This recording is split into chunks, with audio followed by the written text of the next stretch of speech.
Welcome back to ChatChit. It's our round 19 wrap up. We'll be having our usual segments and we'll also be talking about who we think are some All Australian Smokeys. Some guys who no one's talking about, but they might just sneak in there if they finish the season strong.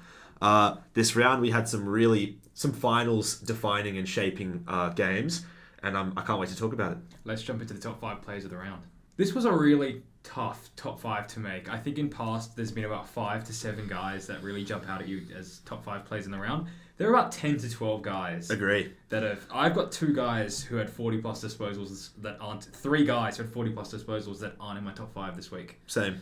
Well, my number 5 was McCluggage. Now, I didn't catch the whole of the Swans game, but he kicked a goal of the year contender, 3 goals, 26 disposals, and from what I heard, he absolutely tore it up without the assistance of Lachie Neale.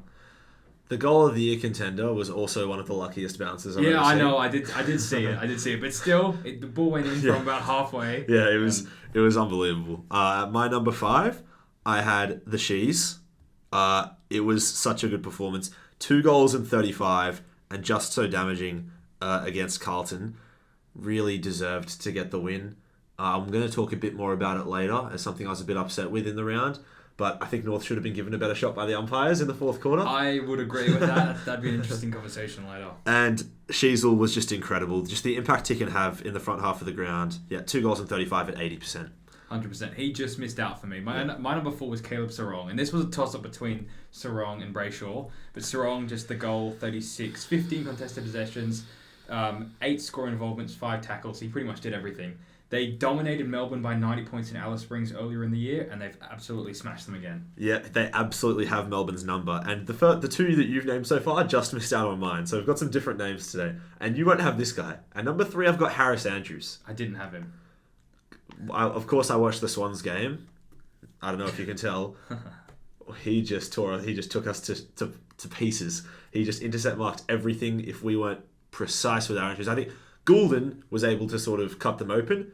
Anyone else that sent it forward, Harris Andrews was intercepting or breaking it apart. Also, there was periods of the game where the Swans had so many more onside 50s, and it was Harris Andrews who was single-handedly thwarting all our attacks. I like it. My number 3 was Ben Keays. I know you might have him a bit higher. I didn't catch the whole of the game, watch the highlights, but 5 goals, 22 disposals, 12 score involvements, 2 goal assists, 8 tackles.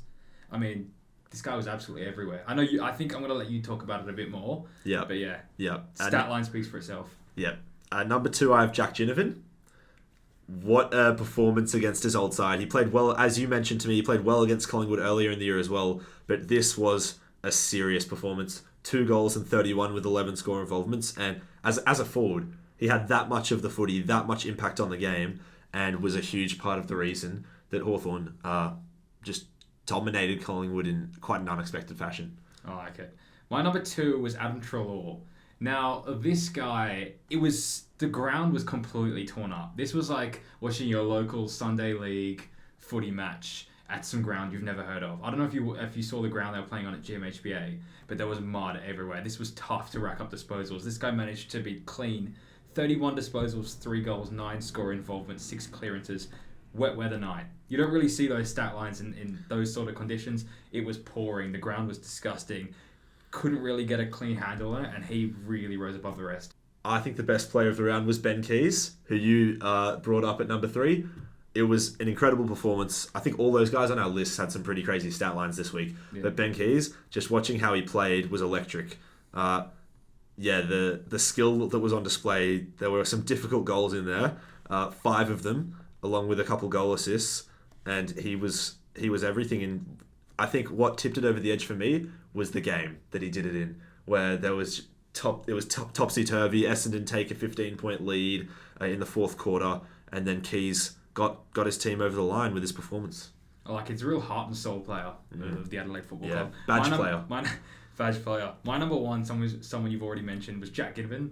So yeah, you slayed 2 goals, 31. By far, career best game. He's been elevated by Sam Mitchell and playing a different sort of role now. So he's not just sitting in the forward pocket trying to rove packs. He's getting up the ground. He's picking the ball up a little bit further away from goal, running back towards goal. Yeah, he's completely changed his game. And to do it against Collingwood for the second time this year just shows. And I don't know if you remember the deal that they got him. Obviously, there was the Lockie Schultz that they brought in instead, but Hawthorn got some good draft picks as well. But yeah, number one best player of the round for me. We'll move on to our next segment in top 3 All Australian Smokeys. I like my Smokies, Aiden. I'm just going to roll through them. I reckon he had a slow start to the year, but Tom Papley is a Smoky to make the All Australian team. There are not too many small forwards, I would say none, who have had consistent, prolific goal scoring years. He's up there with the highest scoring small forwards this year, and he is doing it in a very impactful way. He gets up the ground sometimes and gets clearances, and if he is hot for the rest of the year, he might just sneak in there. My second is Nick Newman. I don't reckon anyone's mentioned this guy. He didn't make the 70-man list halfway through the year, but that Carlton defence is a lot weaker without him, and he does a lot back there, doesn't really make a mistake, and is really underappreciated. I like it. If Carlton charge at the end of the year, who knows? He might sneak in there. And my third guy is a player in the same position, which is Andrew McGrath. He is also a player who's extremely well-rounded, has a bit more run than a Nick Newman, and is an absolute lockdown defensively. You talk about a badge player like Ben Keays, that is absolutely Andrew McGrath. He puts in so much effort. Was he a number one draft pick? He was a number one draft pick, yeah. Was a midfielder in his youth and in his early career, but wasn't quite working how they expected. They chucked him into the back pocket this year and a bit of last year, and he's just been amazing. I like it. None of mine are the same as yours, so that's good. One of mine, my first All-Australian Smoky is Harry Sheezel. Now you might... Yes. But this is a tough one because he was moved forward to play in the midfield, and the reason I think he's a Smoky is because of how competitive it is. But I've had him in my pyramid in the last few weeks. I think he's a top 15 player in the competition. We saw the stat line he put up today. Yep. In the last 10 weeks, he's been an awesome player. I think he might just be able to sneak in there. I would love to see him make the bench of the Still Australian only team. 19, by the way. My second one is Massimo D'Ambrosio. Yeah. So rated by Champion Data as the second best rated winger in the league behind Errol Goulden. He's elevated his game along with several other players at Hawthorn, and I think that other wing spot, if they choose to go with a winger, is really up for grabs. Yep, I think a lot of people throughout this season have just been assuming if they go with a pure winger, they'll pick Josh Dacos. I think D'Ambrosio has been considerably better. I don't know who else they would pick. 100%. He wasn't in the 70-man squad either. So yeah, it'll be interesting if they choose to actually go with a winger. My third one was similar to Papley. I went Tyson Stengel. Now, he's the top scoring small forward this year, but I don't think there's been as much talk as what he had when he made All-Australian 2 years ago. But yeah, I think it's going to be him, it's going to be Papley, it's going to be Dylan Moore, it's Brian Myers, Charlie Cameron maybe. But yeah, 34 goals this year, potentially All-Australian. I'm not sure, depends how Geelong finish the year. But yeah, Sheezel, D'Ambrosio and Tyson Stengel are my top 3 All-Australian Smokies. Let's move on to hits and misses. For my first miss, I reckon out of our pack of 13 teams that have been tightly fighting for finals, we have our first 2 teams which have pretty much dropped out of contention in all likelihood. Gold Coast and Collingwood. I don't reckon they can make finals from here unless they pull something crazy out of the bag. Not just because of where they sit on the ladder, but because of the footy they're playing, especially Collingwood. Let's just talk more about Collingwood. This is a year after winning a premiership. There are gaping holes in their game everywhere you look, and you have to ask yourself what changed from last year. To me, it looks like they haven't had a clear game plan for much of the year, and they've been banking on pretty much talent and effort and confidence to get them enough wins. And when I watch Collingwood play at the moment, I don't see any obvious strengths. I think for the first time in his tenure, Craig McRae is under severe pressure. First time he's lost 4 games in a row. Yeah, not pressure to get fired, but pressure to get his team going. And he has to try get them to finish the season strong, even if they don't make the top 8. And then quickly on Gold Coast, they had all these expectations coming to the year. Damien Hardwick coming in and saying they're a couple pieces off a premiership, that the goal is absolutely to make top 8 this year. Minimum goal was finals. Yeah, and I don't think it's going to happen for them. I like it. My miss, and I think we've had them as a hit and a miss in several podcast weeks, is Essendon. So they were rated in pre-season as having one of, if not the softest draw in the AFL. Had a really hot start to the season, struggling to beat any top 8 side. They're close to being serious pretenders and frauds at the moment, potentially dropping. Close to? Close to, well, it depends. They're still in the 8. If they make the 8, we'll call it a success because not everyone had them in the 8. Oh, I had them nowhere near going into the season. Yeah. So if they make the 8, good on them. But there are serious problems going on at that club at the moment. And with St Kilda, Freo, Gold Coast, Sydney, and Brisbane left, has the grip on their 8 and top 4, which they originally had, loosened too much. Yeah, agree. It'll be interesting to see. I'm going to sneak in another miss because that was my miss. But then watching that final game there, poor umpiring. I'm just going to say it candidly. It robbed us of a great fourth quarter and a great game between Carlton and North. Like a sort of David and Goliath, great underdog performance from North that we saw for 3.5 quarters. And they were within a goal and a half. And with 7 minutes left, they copped, I reckon, 3 shocking calls in 2 minutes. The 50-metre one? The 50-metre was awful. And then Harry Mackay got a holding where there was nothing there. In the space of a minute and a half, 2 minutes, gifted Carlton 2 goals, game over. Here I thought Eddie Ford's miss was going to be your miss from that game. But yeah, we'll move on. I'll go to my hit first. It's the Flag Hawks. We've had them as a hit several times this season. You think they're going to make the 8. I think they're going to make the 8. The team's playing... They're a team you don't want to match in finals. If they somehow slip into the 8 and you're in 5th, you don't want to play them. Anyone in that top 8 doesn't want to match Hawthorn when we move into finals. And they're charging. It's got to be so demoralising. Collingwood losing by 66 at the G... Finals hopes getting dashed, and then they see Giath taking a selfie. Yeah, I love it. Ginnivan in the boys. I love it. The Wizard got going. He's kicking goals. Will Day had another awesome game. Warple, the Warpedo, had a great game. Had a great game. The Warpedo and the nuke in the midfield. The Flag Hawks are coming. Yeah, that's my hit. We both think they're going to make finals. I really hope they make finals. We're on the Hawks train. My hit, the Bulldogs, another team charging. They've taken back-to-back huge scalps. And they've primed themselves to make a charge towards the top 8. In the last 2 weeks, they've taken down second place Carlton and then demolished third place Geelong at the time of each performance. And they have first place Swans next week, which is pretty epic. They've been led by their midfield and their tall forwards. Bontempelli and Ugle-Hagan have been especially huge, along with Treloar this week. And they are showing that they are really capable of taking down anyone. I like it. They chose to go with the 4 talls in that game when Geelong, about an hour before the game, chose to drop Shannon Neal. So they're sticking with a game plan. Darcy Lobb seems like he might be one of the best intercept defenders in the competition now. I don't know how that happened. He's sort of revived his career potentially as a defender. A failing VFL tall forward and now a dominating key back. It happens sometimes. But yeah, we'll move on to the next segment in the Footy Pyramid. It is getting tougher and tougher to make moves in this pyramid as the season comes to an end. You've got to put a string of really good performances together to get in and a string of really average performances to move out. We have one out, though. Sam Walsh is out of the pyramid. And I think it's because one guy's really deserving of coming in. And it's a guy I mentioned earlier. It's Adam Treloar. Adam Treloar enters the pyramid.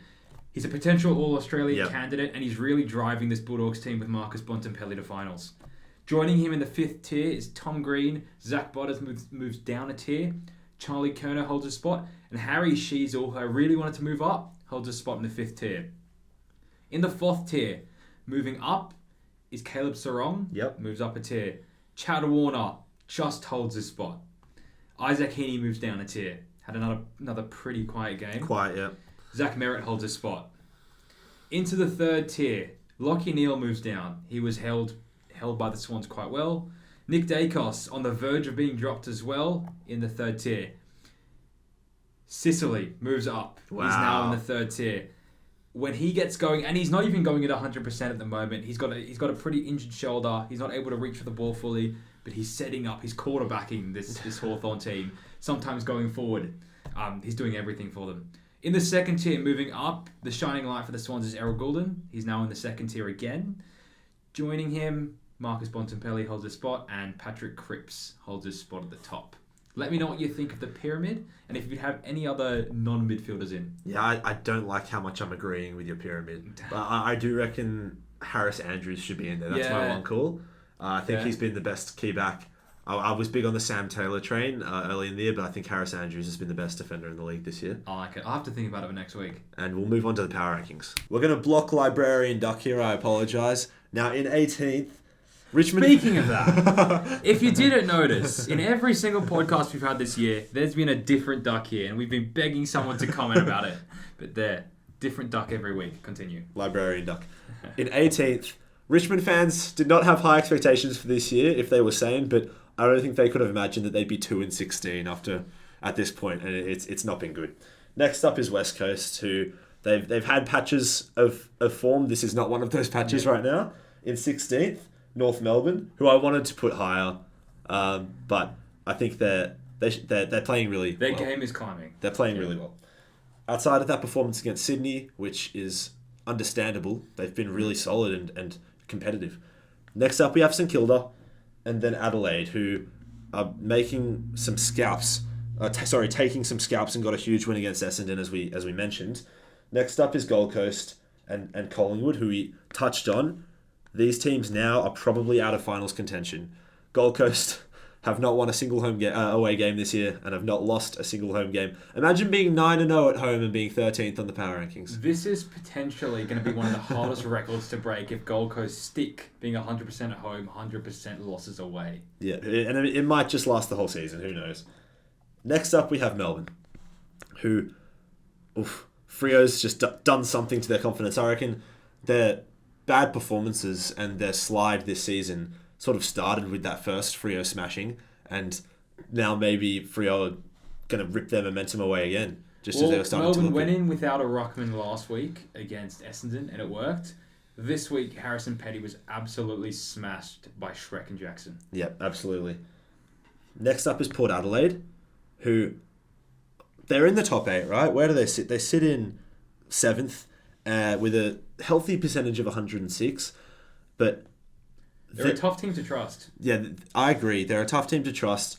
I don't know how consistent their forward line is, as in I think it's inconsistent.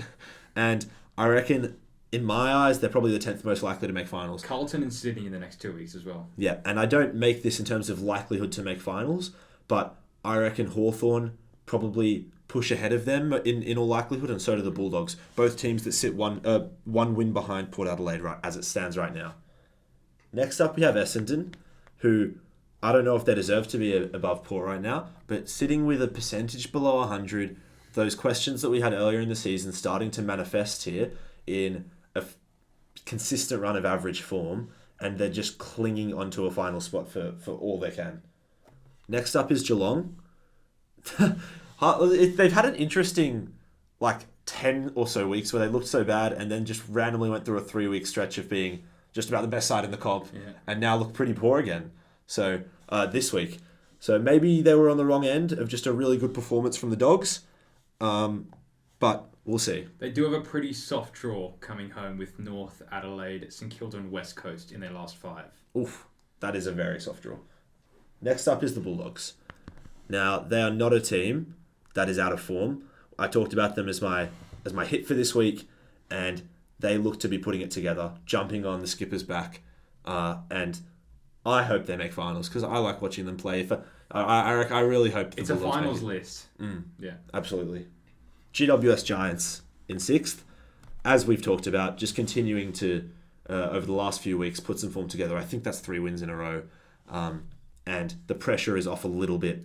I think they make finals. Got some massive guys coming back. Sam Taylor's supposed to be back next week. Yeah, I'm very happy I put them in as a lock to make finals a couple of weeks ago. I'm very surprised we didn't see a dangerous tackle from Jack Buckley this week. His girlfriend was at the Olympics. He was denied he wasn't allowed to go, so we were expecting a dangerous tackle, so he miss a couple of weeks. Yeah. Or maybe just get the flu or something, get an HIA. Yeah. Next up we have Freo. Looking like a finals team, looking like a team that is more likely to make the top 4 than they are to miss the 8 in my view. They sit right now in fourth, and I think they have every chance to hold on to that spot in the top 4. Next up is Carlton, dropping a spot because they should have beaten North by more, and the team they're still a good team, a team that could easily finish in second, a team that should make the top 4, but Hawthorn, I think, was so much more impressive than them this week, tearing apart Collingwood in what was expected to be an incredibly tight game. Carlton underperformed against North, and that's why Hawthorn jumped them here.